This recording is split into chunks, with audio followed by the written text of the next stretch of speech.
Alam mo ba na ang mga sundalo ay may lihim na paraan ng pakikipag-usap na walang tunog?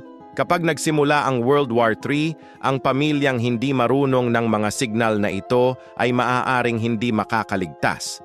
Mayroong 5 mahalagang signal na dapat malaman ng bawat miyembro ng pamilya. Una, ang stop signal, itaas ang kamay na parang traffic enforcer.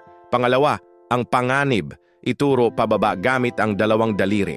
Pangatlo, ang galaw na kumaway paharap. Pang-apat, ang magtipon, gumuhit ng bilog sa hangin. Panlima, ang maghiwalay, ibukas ang mga daliri papalayo. Ang mga signal na ito ay nakikita kahit sa dilim at sa malayo. Hindi tulad ng bulong na maririnig ng kalaban, ang mga kamay ay ligtas na paraan ng komunikasyon. Dapat matuto rin ang mga bata at matatanda ng mga simpleng bersyon. Pag-aralan ninyo ang mga ito ngayon habang mayroon pang oras. Sa krisis, ang pamilyang may koordinasyon ay ang pamilyang nabubuhay.